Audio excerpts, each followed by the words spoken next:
Welcome everybody, welcome back to my YouTube channel. Today we are talking about Miraj Exclusif. Now if you have been following my 65 fragrance samples haul and the other fragrances that I have been letting out, please let me know how have you been finding them. I do have another batch of fragrances that I am willing to try for you and for myself, but mostly for you guys, to give you guys some of my thoughts. But let's just get back into what this fragrance is. Now this is a very beautiful fragrance. It's been semi-hyped, but I really feel like it's not been hyped to the extent that I wish it was. There has been a lot of fragrances in this collection that have completely moved to the fast track of must buy line, and some that have been pushed back to the never look again side. And then there is fragrances like this who are right behind the must buy line. This is the kind of fragrance that I feel like is purely for curation in my collection. Not only would I enjoy wearing them, they're so specific and so unique that I feel like I would enjoy and feel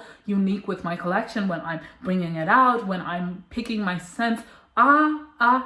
This is a very beautiful take. Now, Miraj Exclusif is actually a take on what I believe is Penhaligon's fragrance, which is let me see if I can get it now, which is the Bewitching Yasmin, sorry. Now this is a fragrance that, as part of the, if you've smelled any of the Penhaligon's fragrances, they do have a unique take on their herbaceous, woody fragrances and herbal notes that just really takes things a little bit, unique. These are not easy to love for me specifically, even if I'm a oud lover. It's just the mix of the way they put their spices, their herbaceous notes, and their woods together that is just like mind-bogglingly too niche for me. But I have to say, having a Penhaligon's in my collection is something else, and wearing it is something else. I do have another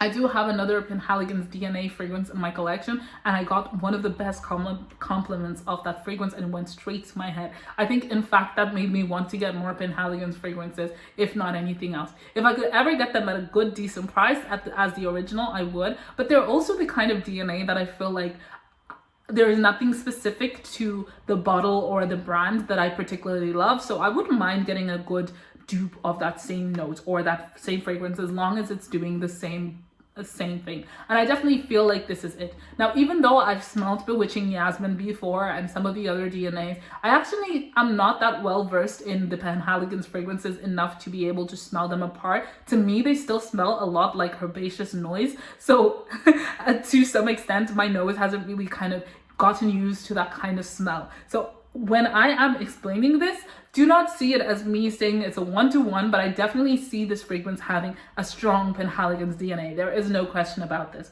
Now, in the opening, you have some cardamom and some coffee, and in the middle, you have some jasmine sambac, and then in the base, you have some oud, some vanilla, and some incense. This is a beautiful fragrance that completely is straight bang down the middle, unisex. It has some strong ass cardamom that brings you back straight to the Middle East. And then you have some vanilla and incense that really ties in with that DNA of the cardamom, the incense. It's very rich Middle Eastern fragrance. The oud here is almost like a skanky, inky oud. It's beautiful. And then you have coffee up at the top. The coffee, I feel like, is not like a Western coffee. For some reason, I feel like it is definitely like a Middle Eastern type coffee, like a Turkish kind of coffee that has a little bit of a kick in terms of spices, like almost a cardamom coffee, if you know what I mean. This fragrance is absolutely beautiful and stunning.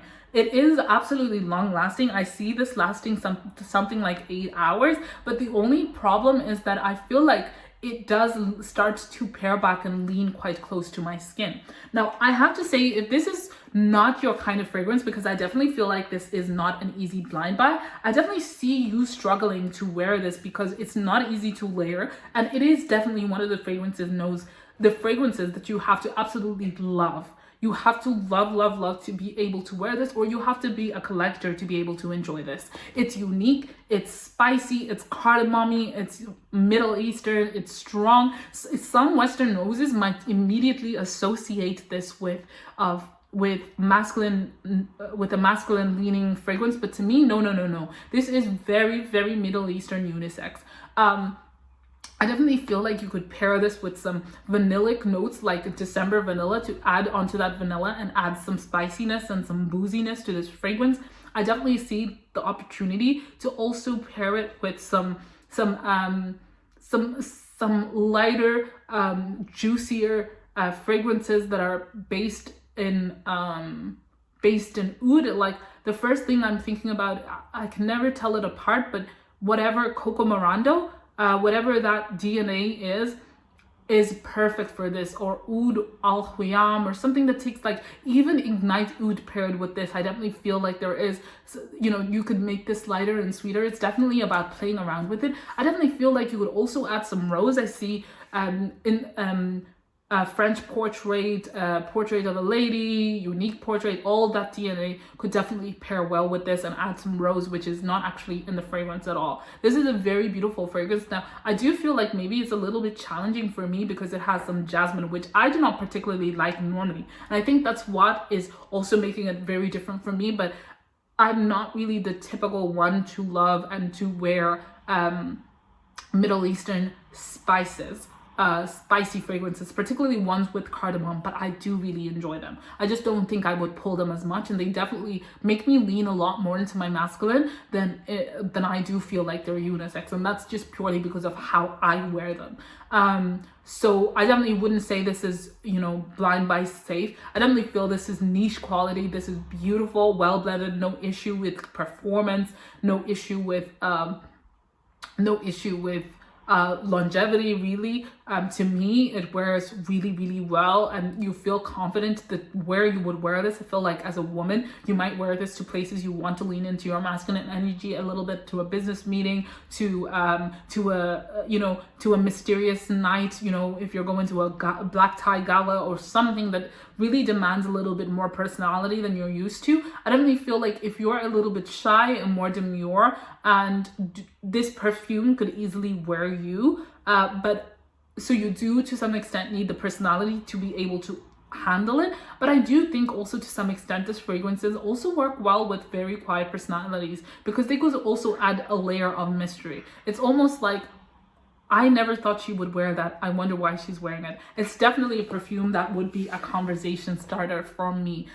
To me, it's the kind of perfume that I would wear when everybody needs to know that I pull the strings in this mother place.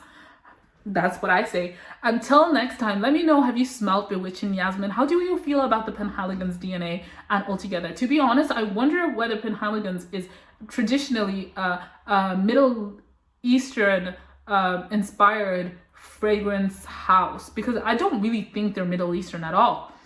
So I would be curious to hear about that. But until next time, guys, please leave a comment, and please subscribe if you haven't already joined the family. Join the family, get some notifications. Until next time, bye.